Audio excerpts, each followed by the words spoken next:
నమస్తే, నేను మీ ఈశ్వర్. E6 న్యూస్కి స్వాగతం. వార్తల్లోని ముఖ్య అంశాలు.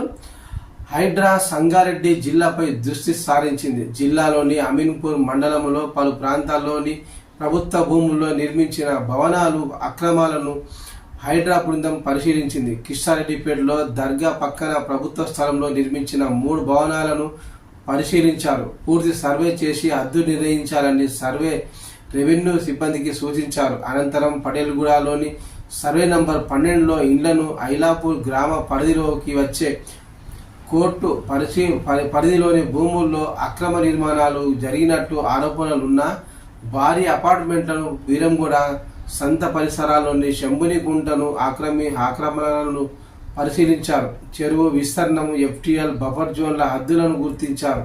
దీనిపై చర్యలు తీసుకుంటామన్న హైడ్రా అనుకున్నట్లుగా 16 అక్రమ నిర్మాణాలను గుర్తించారు. వాటిని ఈరోజు కూల్చడం మొదలుపెట్టిన హైడ్రా అధికారులు